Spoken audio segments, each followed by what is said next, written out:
Hello, guys and gals. This is part 10 of our reading of Rod Serling's Twilight Zone. Now, we're going to go over the copyright information, which should be on your screen right now. It's clearly stated here that the Twilight Zone... Let me find it in my book so I can...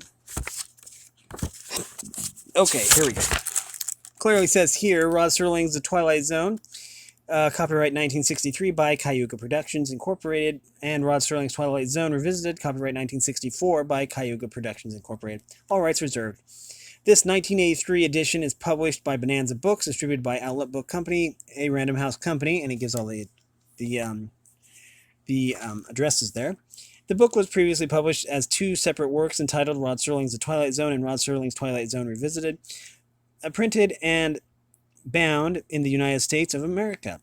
And it gives the Library of Congress information and the ISBN.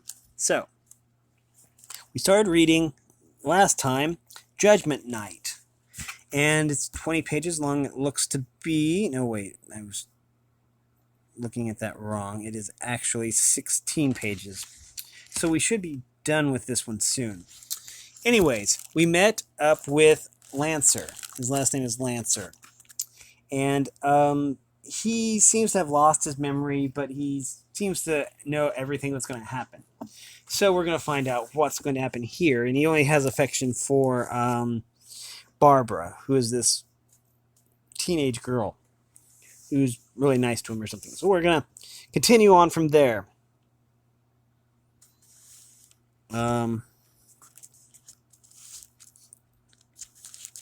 We're going to go back to the previous paragraph because it sounds interesting.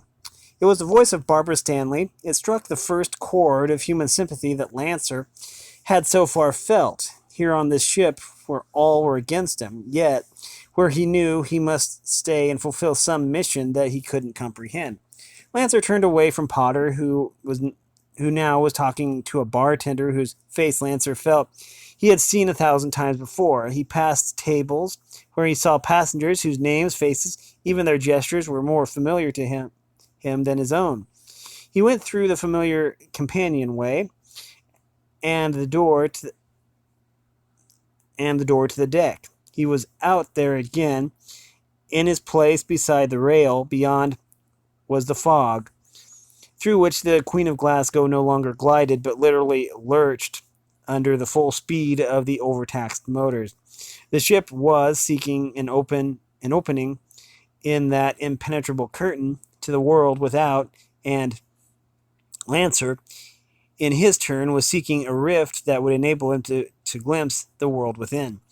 It came with the opening of that same door. Time and again, Lancer had seen a steward coming through that door, close it quickly, and then go by, announcing that dinner was still being served. It was like a cue for Lancer to go through the same routine all over, but now instead of the steward, it was Barbara Stanley who came out. As she drew her jacket tight about her, Lancer called softly, "Miss Stanley?" "Oh, Miss Stanley." It's an exclamation point there. The girl turned as she heard her voice. She must have recognized Lancer despite the darkness by the rail, for she came directly there and rested her arm alongside his. Then, with a slight shudder, she exclaimed, "I feel a chill. I need like a ghostly chill.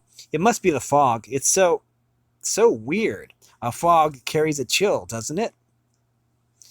"It does," replied Lancer.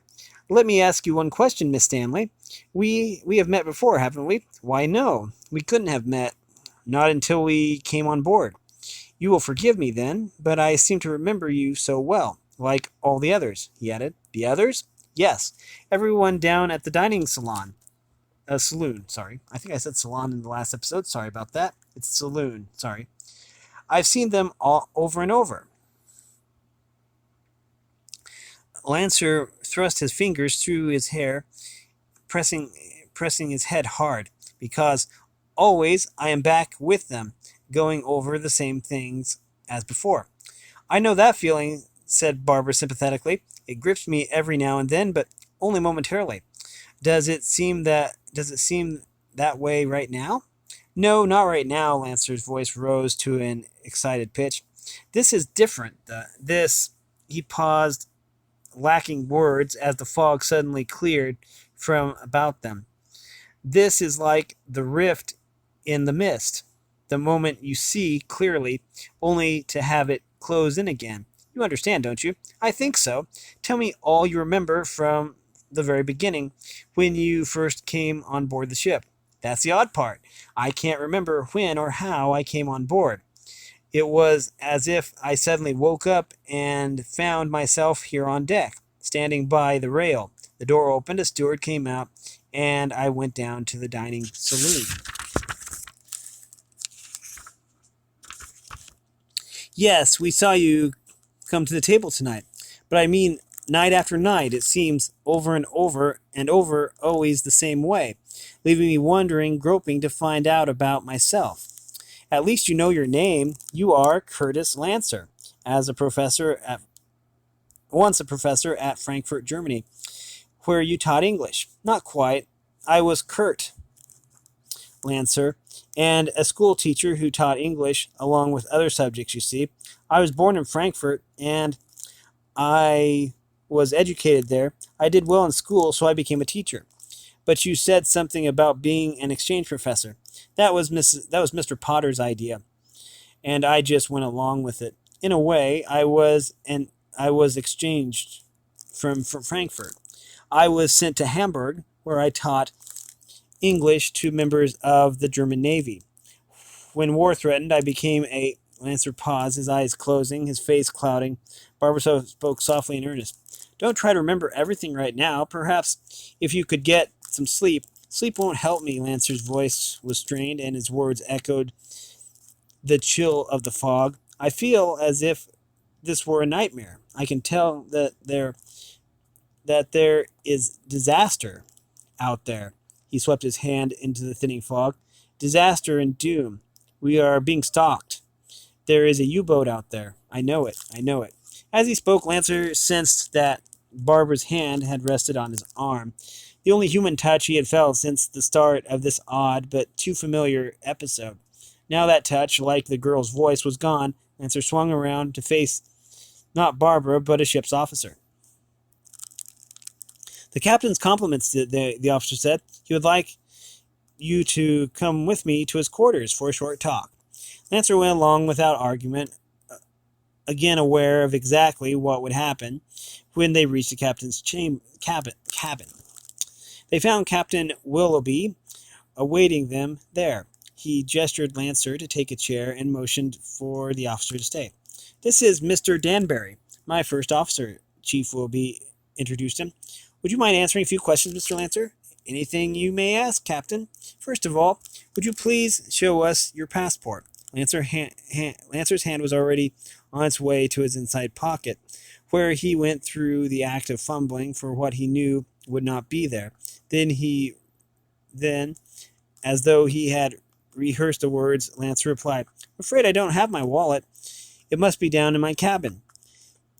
We can check on that later, Willoughby decided. Meanwhile, isn't there something that you would like to tell us? I can tell you much, Lancer confessed, but I don't remember much. I can't recall how I came on board the ship. I only remember odd, disjointed things, as though they have happened many times before. At the table, Mr. Lancer, you seem to have a good working knowledge of German submarines. Does that stir your memory? I wish it could, rejoined Lancer, sincerely, in his tone, but it just doesn't. I must have been repeating things I heard somewhere. Just now on deck, Danbury put it, I heard you say that we were being stalked, that there was a U-boat out there in the fog. Did I say that? Lancer's surprise was genuine. Yes, I may have said it. After all, there is likely to be subs in these waters. We mentioned them at the table, Captain Willoughby told Danbury. It must have worried Mr. Lancer, as it did the other passengers. Perhaps we had better postpone our talk, Mr. Lancer. You probably need some sleep. Mr. Danbury will see you to your cabin. Good night, sir." This time Lancer did not dispute the question of sleep. He went along with Danbury, and when they reached the cabin, Lancer began to rummage into his luggage, muttering about his passport. Again, he knew somehow that the passport couldn't be there. In the midst of it, he pulled out a cap and deliberately tossed it on the bunk, where Danbury promptly picked it up and looked at it. "Why, this is a German naval officer's cap," exclaimed Danbury. He turned it in his hand, studying the insignia. "A U-boat commander's cap, in fact.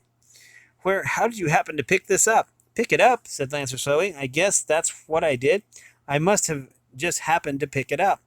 "You mean as sort of a war souvenir?" "Why, yes. There's really no other way I could have gotten it."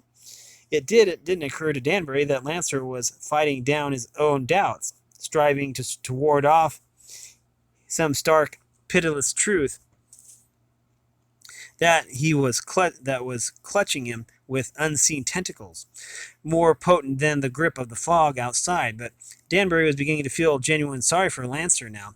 He classed Lancer as a man who had been through some terrible ordeal, for Danbury had seen many such cases among the survivors of torpedoed ships. He knew how even the hint of some new danger could jar their minds into fanciful channels.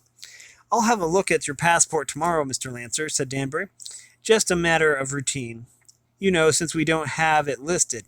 As for this," he tossed the German naval cap on the bunk, "let's hope we pick up a lot more souvenirs like this floating somewhere on the briny."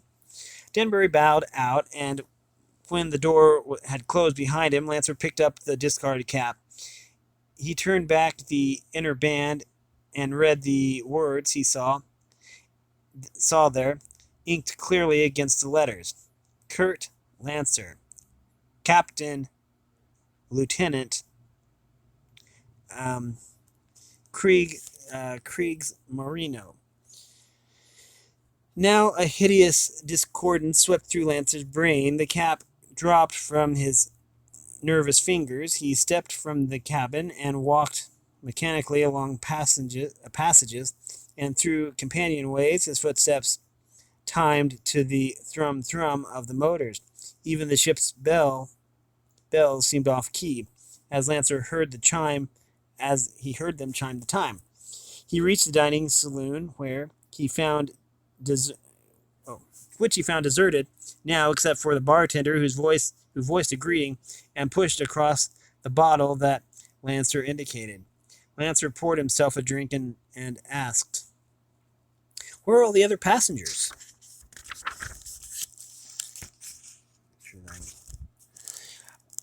"They've turned in," replied the bartender. "It's after midnight, but I'm keeping open late.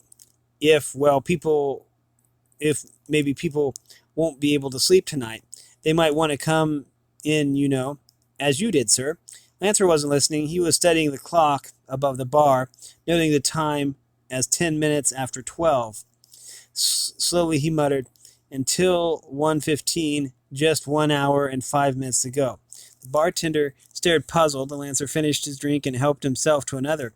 He was thinking back to the cabin, trying to focus his mind on the cap that he had found there and what it really meant. Again, he spoke in a low mutter. "Kurt Lancer, Capitan." Another glance at the clock. How often? Lancer did not notice. Time itself was all that mattered, and it was moving rapidly. It was later that Lancer stated, 10 minutes to 1, less than half an hour to go. These motors, there is something wrong with them. They sound labored." "They always sound like that," returned the bartender. "They always sound that way on this tub." Lancer kept listening as time ticked on. First Officer Danbury paused at the bar and called through the door to the galley, "Pot of coffee for the bridge.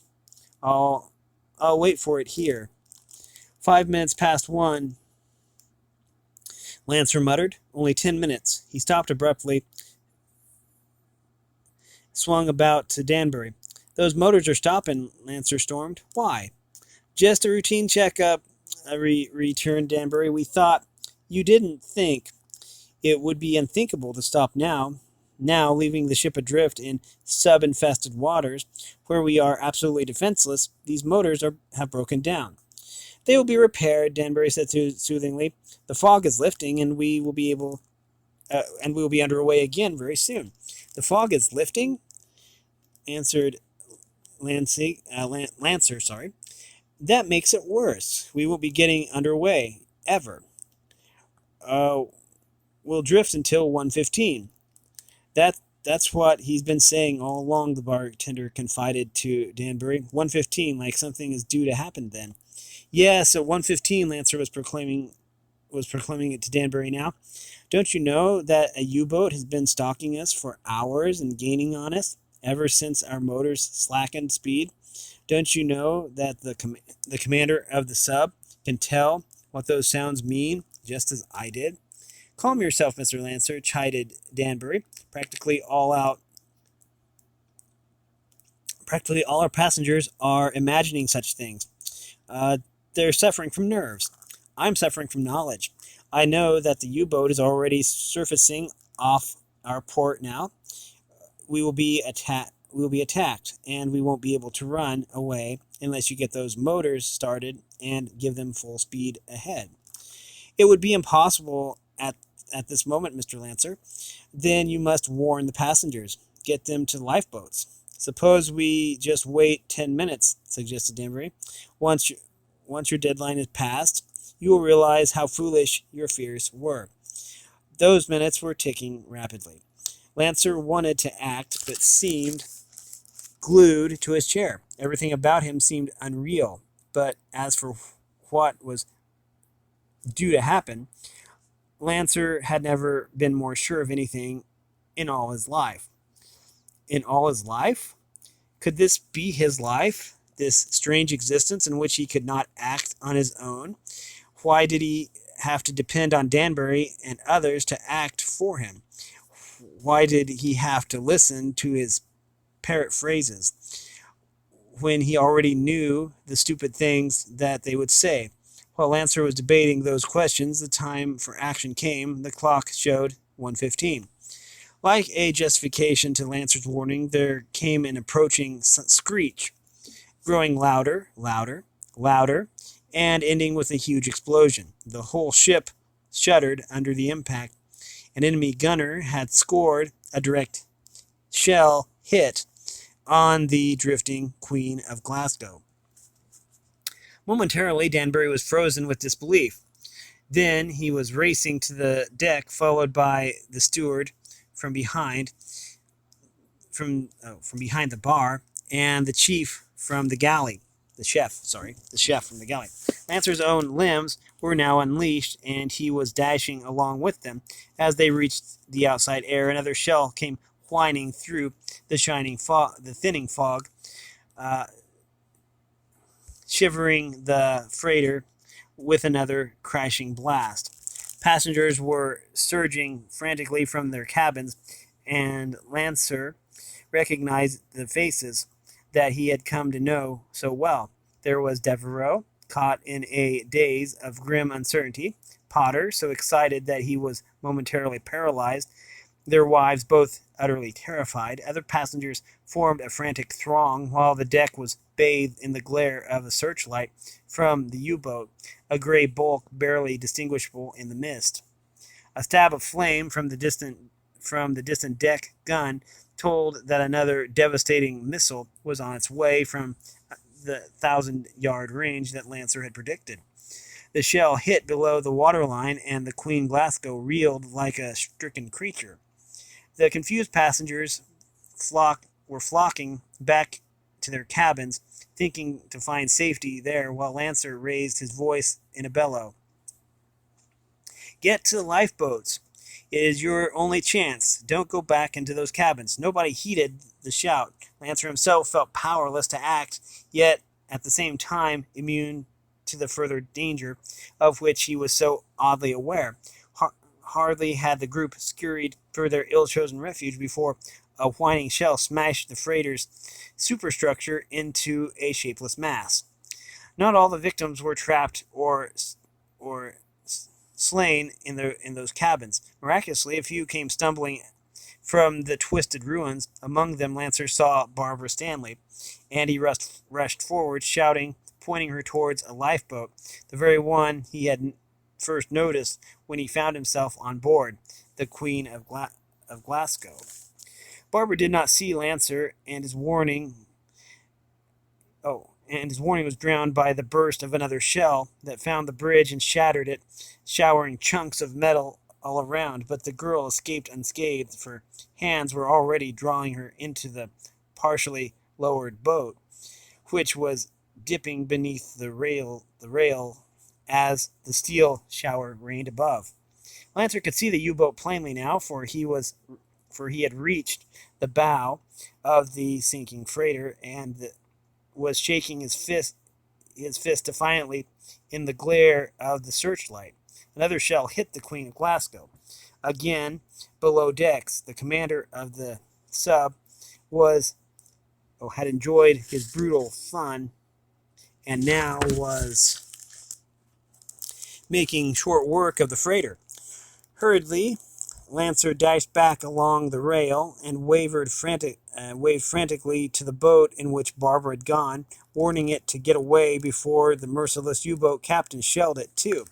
Fortunately, the fog was closing in again, and the lifeboat was enveloped in its timely curtain. So was the U-boat, but Lancer was still defiant. On an odd impulse, he treaded his way through debris-strewn passages and into his own cabin, number 28, which he found intact. On the bunk where he had dropped it was the cap belonging to the German naval officer, whose name, by some queer quirk, was so like with Lancer's own. As Lancer picked up the cap, a final jarring crash shook the old Queen of Glasgow. The ship literally seemed to fall apart, for the whole side of the cabin opened and a wall of water closed in on Lancer like a green sea monster. Next he was swallowing the salt water that choked him, filled his lungs, and completely engulfed him. He lashed out with his arms, trying to break free as a drumming sound beat through his brain, dulling all his recent recollections. Then the whole watery nightmare faded, and the cabin returned to normal. The drumming sound was simply someone knocking on the door, and Lancer stepped over to answer it. He pulled on the German Navy cap, ready to face Danbury or anyone else. The cabin, oddly, had shrunk to a smaller size, but Lancer did not notice that until he opened the door. Instead of Danbury, he saw a sailor in a German naval uniform, who saluted and addressed Lancer as Herr Kapitän. The man followed with a rapid report in German. Word from Lieutenant Mueller, sir. We have closed in on the enemy freighter and are ready to surface as you ordered.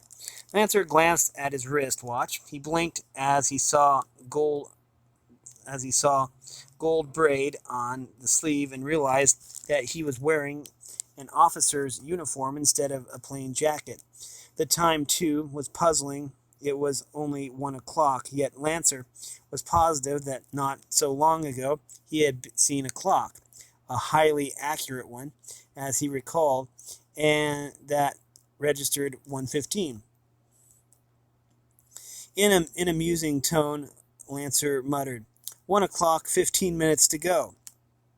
1 o'clock, 15 minutes to go.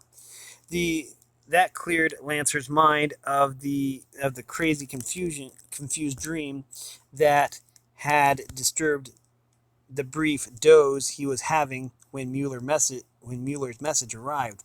As Captain Lancer, he joined Lieutenant Mueller, a broad-faced, quiet man who was older than Lancer, but lacked the decisive manner that had raised Lancer to commander of the U-boat. Together, they ascended the conning tower as the submarine surfaced. There, Mueller indicated the outline of the old freighter drifting beneath the moonlight in its rusty hull, silver tinted by the reflected swirls of the surrounding fading fog. The Queen of Glasgow, 5,000 tons, recited Mueller. She is the ship we tracked after she lost her convoy. You were right, Captain. She was overtaxing those motors and had to lay to, as you said she would. We are at the range you specified, 1,000 meters. Lancer looked toward the deck gun and saw that its crew was ready. He checked his watch, saw its second hand sweeping through the final minute before 1:15. Lancer raised his hand, ready to point to the men who were handling the searchlight. Then Lancer said to Mueller, "A few well-placed shells and all will be over for that ship." "Why not fire a warning shell first, Captain?" suggested Mueller, "and then wait for a brief interval." "A warning shell? Why? And wait for what?" "There are passengers on the ship, with women among them. Passengers have no right on board, women least of all. But they are human beings like ourselves. So are the crew, and therefore they must take their chances as we do. Not when there is no necessity for it," pleaded Mueller. "We could still give them time to take to their boats, while their radio man sends out their position and gives ours with it as well. Sentiment has begun to soften your brain, Mueller." Okay, we're going to have to stop that here. We've been reading from Rod Serling's Twilight Zone. We've been reading Judgement Night. From Rod Serling's Twilight Zone, 26 Unforgettable Explorations into the Realm of the Supernatural. It's adapted by Walter B. Gibson. Now, if you like this content, make sure you like and subscribe and ring the bell so you know when I upload. Also, if you support me in any way, or if you want to join the Discord server, all the information will be in the description below. As always, thanks for watching, everyone, and have a great day.